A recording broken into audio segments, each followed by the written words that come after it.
उत्तर प्रदेश के कानपुर के अमरोदा के पीएससी का एक प्रभारी डॉक्टर होता है जिसका नाम सतीश चंद्रा होता है। एक लॉज के एक कमरे के अंदर उसकी डेड बॉडी मिलती है। जब पुलिस वहां पर जाकर देखती है तो प्रथम दृश्य को देखकर पुलिस को भी ऐसा लगता है कि जो इसको मारने वाला है बड़ा ही बेरहम है, बड़ी बेरहमी के साथ इसको मौत के घाट उतार दिया है। वहां पर लिखा हुआ था दीवार के ऊपर कि अगर आप प्रकृति से खिलवाड़ करोगे तो प्रकृति आपसे इसी तरह से अपना बदला लेगी। उसकी चेकिंग की जाती है तो पहले उसके गले पर देखा जाता है बहुत ही तेजधार हथियार चलाया गया है। उसके मुंह को स्टेपल से बंद किया गया है, यानी कि उसके पहले तो मुंह पर स्टेपल लगाया गया है, उसके बाद उसकी गर्दन को काटा गया है। उसके बाद जब नीचे की तरफ देखा जाता है तो अर्धनग्न अवस्था में पड़ा होता है, लेकिन उसका प्राइवेट पार्ट वहां से गायब होता है।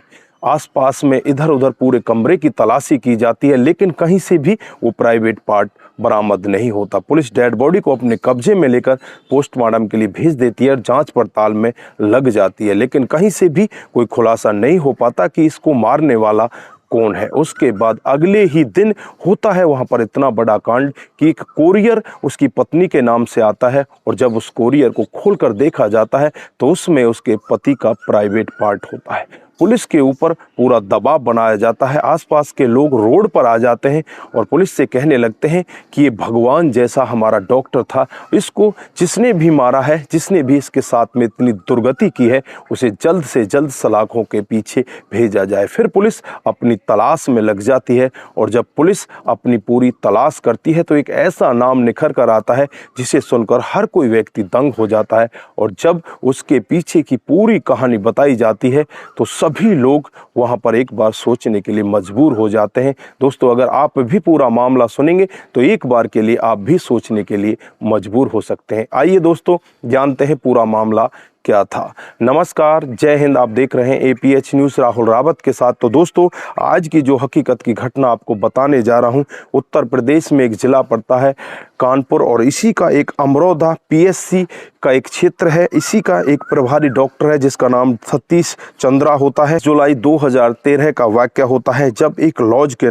कमरा नंबर 101 में एक डेड बॉडी मिलती है। पुलिस आनन फानन में वहां पर पहुंच जाती है, डेड बॉडी को अपने कब्जे में लेती है। जब प्रथम जांच करती है तो जांच में पाया जाता है उसके गले पर एक बहुत भारी निशान है और वहाँ पर जो दीवार है उस पर लिखा हुआ था कि अगर जो भी प्रकृति के साथ खिलवाड़ करेगा प्रकृति उससे ऐसे ही अपना बदला लेगी। ये बात लिखी तो थी लेकिन इसके अंदर बहुत बड़ी बात छुपी हुई थी। उसके लिए पुलिस अपनी जांच पड़ताल में लग जाती है। इधर इस व्यक्ति के प्राइवेट पार्ट की तरफ देखा जाता है तो प्राइवेट पार्ट भी इसका गायब होता है। पुलिस चारों तरफ से जांच पड़ताल में लग जाती है। इसकी पत्नी से पूछा जाता है लेकिन कहीं से भी कोई खुलासा नहीं हो पाता। उसके बाद अगले ही दिन इसकी पत्नी के पास एक कोरियर आता है और कोरियर को जब पत्नी खोलती है उसकी आंखें फटी की फटी रह जाती हैं। तुरंत ही उस कोरियर को लेकर नज़दीकी पुलिस स्टेशन में पहुंच जाती है। कोरियर के अंदर एक प्लास्टिक का डिब्बा होता है और उस डिब्बे को खोला जाता है तो उसमें उसके पति का प्राइवेट पार्ट होता है। पत्नी इस तरह का वाक्य देखकर बहुत ही तेजी के साथ रोने लगती है। आसपास के लोग रोड पर आ जाते हैं क्योंकि उस डॉक्टर को वहां पर भगवान माना जाता था। उस डॉक्टर की इतनी अच्छी ख्याति थी कि हर लोग उसे यही कहते थे कि ये तो बहुत ही अच्छा डॉक्टर है, इसके साथ में ऐसा किसने कर दिया। लोग बाग रोड पर बैठ जाते हैं, पुलिस के ऊपर बहुत ज़्यादा दबाव हो जाता है। उसके बाद पुलिस अपने खबरियों को काम पर लगा देती है। खबरियों को काम पर लगाने के बाद पुलिस के सामने एक नाम आता है और जो नाम होता है वो प्रीति लता, जिसकी उम्र लगभग 25 से 26 साल होती है। अब पुलिस बिना कुछ देरी किए हुए उस प्रीति लता के घर पर रुक करती है, वहां पर पहुंच जाती है और जब प्रीति लता को अपने कब्जे में लेती है तो प्रीति लता एक बार में ही सारा कुछ बयां कर देती है। वो कहती है कि मुझे कोई अफसोस नहीं है, मैंने ही इस डॉक्टर को मारा है। अब पुलिस उससे जांच पड़ताल करती है कि तुमने किस तरह से इस डॉक्टर को मारा है। तो प्रीति पूरी कहानी एक रटे रटाए तोते की तरह बताती है। वो बताती है कि साहब, साल 2001 का मामला होता है जब मेरे पिताजी बहुत ही ज़्यादा बीमार हो जाते हैं। मैं हाई स्कूल में पढ़ा करती हूँ और बीमारी की वजह से मैं अपने पिता को लेकर सतीश चंद्रा डॉक्टर साहब के पास जाती हूँ और वहाँ इनका इलाज करवाती हूँ। धीरे धीरे पिताजी का लंबा इलाज चलता है, 2001 से लेकर 2003 तक उनका इलाज चलता रहता है। लेकिन हमारे पास पैसे की बहुत ज़्यादा कमी होती है और पैसे की कमी को देखते हुए ये डॉक्टर साहब मेरे से कहते हैं कि क्यों ना तू मेरे क्लिनिक पर जॉब में लग जा, तू वहीं पर जॉब किया कर, तुझे पैसे भी मिलने लगेंगे और उसके बाद तेरा कामकाज, तेरे पिता की दवाइयों का खर्चा भी आराम से चल जाया करेगा। मैं बहुत ज़्यादा खुश होती हूँ, इनके पास नौकरी में लग जाती हूँ और नौकरी में लगने के बाद मुझे पैसे मिलने लगते हैं, मेरे घर परिवार का कामकाज चलने लगता है। उसके बाद जो डॉक्टर साहब होते हैं मुझे एक दिन नशे का इंजेक्शन देते हैं और नशे का इंजेक्शन देने के बाद मेरे साथ बलात्कार करते हैं। वो पहला दिन होता है, उसके बाद अगले दिन मेरे को महसूस होता है मेरे प्राइवेट पार्ट में दर्द होने लगता है। मुझे लगता है कि कुछ ना कुछ मेरे साथ में गलत हुआ है। मैं डॉक्टर साहब से कहती हूँ कि डॉक्टर साहब मेरे साथ में कुछ गलत हुआ है क्या? डॉक्टर साहब कहते हैं कि नहीं बेटा, तेरे साथ में कुछ गलत नहीं हुआ, तेरे को बुखार था, बुखार का तुझे बस इंजेक्शन दिया गया था। उसको उस दिन बुखार का इंजेक्शन की जगह पर उसे नशे का इंजेक्शन दिया गया था और नशे के इंजेक्शन के बाद उसके साथ में बलात्कार किया गया था। वो पहला दिन होता है। उसके बाद हर रोज़ हर तीसरे दिन वो डॉक्टर उस लड़की को अपना शिकार बनाता, इसी तरह से नशे की दवाई देता है। कुछ दिन तो नशे की दवाई देता है, उसके बाद उस लड़की को ब्लैकमेल करने लगता है। उससे कहता है कि तेरा वीडियो मैंने उतार रखा है, अगर तूने इधर उधर कहीं किसी को बताने की कोशिश की तो इस वीडियो को वायरल कर दिया जाएगा, तेरी बदनामी हो जाएगी। वो लड़की चुपचाप इसका जुर्म सहन करती रहती है और काफ़ी दिन इसी तरह से बीत जाते हैं। तरह से धीरे धीरे समय बीतने लगता है। 2003 के बाद 4, 5, 6, 7, 8 ऐसे ही धीरे धीरे समय बीतता रहता है। 2012 आ जाता है। 2012 आते आते ये लड़की बीएड वगैरह की पढ़ाई भी कर लेती है, एमए भी कर लेती है और ये अच्छी पढ़ाई करके यहाँ से एक बार के लिए बाहर चली जाती है। और जैसे ही ये वापस आती है, 16 जुलाई 2013 को ये वापस आती है और वापस आने के बाद इसे पता चलता है कि तेरी छोटी बहन के साथ भी ये डॉक्टर इसी तरह का वाकया करना चाहता है, उसे भी अपने चंगुल में फंसा रहा है। अब इसको बहुत बुरा लगता है और ये डॉक्टर से बदला लेना चाहती है। बदले के लिए 16 जुलाई को ही ये डॉक्टर को फ़ोन करती है, लेकिन डॉक्टर साहब इसे टाइम नहीं दे पाते। उसके बाद 21 जुलाई 2013 को ये डॉक्टर इसे टाइम देते हैं और ये कमरा नंबर 206 बुक कर लेती है, लेकिन कमरा नंबर 206 इसको अच्छा नहीं लगता। उसके बाद ये कमरे को चेंज कर देती है और कमरा नंबर 101 बुक कर लिया जाता है। डॉक्टर साहब वहाँ पर पहुँच जाते हैं। उसकी शराब में पहले से ही नशे की बहुत सारी गोलियां मिला दी जाती हैं। अब डॉक्टर साहब को जैसे ही शराब पिलाई जाती है तो डॉक्टर साहब एकदम नशे में इतने झूम जाते हैं कि वो वहीं पर बेचैन अवस्था में लेट जाते हैं। उसके बाद ये लड़की, जिसका नाम प्रीति लता होता है, अपने कारनामे को अंजाम देने के लिए स्टार्ट करती है। एक बहुत बड़ा स्टेपलर लेकर आती है।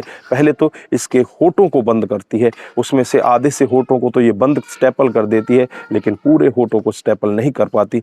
उसके बाद ये एक तेजधार हथियार अपने बैग में लेकर गई थी, उससे इसकी गर्दन को काटती है और गर्दन को काटने के बाद फिर इसके प्राइवेट पार्ट को काटा जाता है। प्राइवेट पार्ट को काटने के बाद इस पार्ट को एक डब्बे में पैक करती है और उसे कोरियर करके इसकी पत्नी को भेज दिया जाता है और उस दीवार पर लिखती है, अगर प्रकृति के साथ कोई खिलवाड़ करेगा तो प्रकृति उसके साथ इसी तरह से खिलवाड़ करेगी, उसको इसी तरह से उसके कारनामों का अंजाम देगी। उसके बाद ये लड़की वहाँ से फरार हो जाती है। पुलिस जब ये पूरा मामला सुन रही होती है तो पुलिस तमाम धाराएं इस लड़की के खिलाफ लगा देती है और इसे जेल के अंदर बंद कर देती है। मामला कोर्ट के अंदर चला जाता है।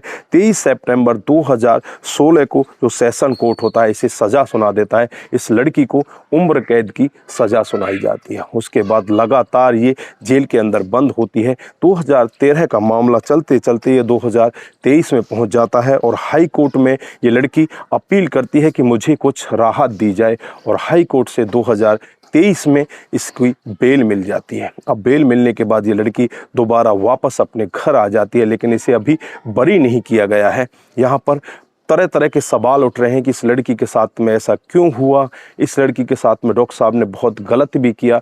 हर तरह के सवालात यहाँ पर उठाए जा रहे हैं, लेकिन फ़िलहाल के लिए इस लड़की को जमानत पर छोड़ दिया गया है, लेकिन अभी भी इसे बरी नहीं किया गया है। बाकी ये भविष्य के गर्भ में छुपा हुआ है कि आगे इसके साथ में होने वाला क्या है। लेकिन यहाँ पर जो डॉक्टर ने काम किया वो भी बहुत गलत था। वो भी ऐसा था कि जो एक डॉक्टर को कभी भी नहीं करना चाहिए, क्योंकि डॉक्टर वो तो लोग बाग भगवान का रूप मानते हैं। यहाँ पर इस डॉक्टर को भी भगवान से कम दर्जा नहीं दिया जाता था। लोग बाग इसकी पूजा तो नहीं करते थे, लेकिन इसे भगवान से कम भी नहीं मानते थे। वो यही कहते थे कि डॉक्टर साहब बहुत अच्छे हैं, हर तरह से अच्छी अच्छी दवाइयाँ देते हैं जिससे कि मरीज़ तुरंत ही ठीक हो जाता है। लेकिन ये डॉक्टर अंदर से बहुत ही गलत इंसान होता है।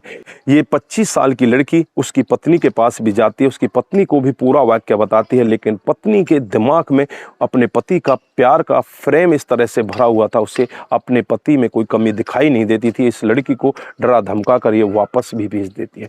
तो दोस्तों, यहाँ पर आप क्या कहना चाहते हैं? आपकी जो भी राय है एक बार कमेंट बॉक्स में जरूर दीजिएगा। क्या इस लड़की ने सही किया था या गलत किया था? आपकी जो भी राय है एक बार कमेंट बॉक्स में जरूर दीजिएगा। दोस्तों, इस घटनाक्रम को सुनाने का उद्देश्य सिर्फ आपको जागरूक करना है, आपको बताना है कि हमारे समाज में इस तरह की घटनाएं भी हो रही हैं। दोस्तों, आज के लिए बस इतना ही। फिर मिलते हैं किसी नए मोड़ के साथ। तब तक के लिए आप अपना ख्याल रखें, अपने परिवार का ख्याल रखें, सतर्क रहें, सावधान रहें और ऐसे क्राइम को अपने आसपास ना होने दें। नमस्कार, जय हिंद,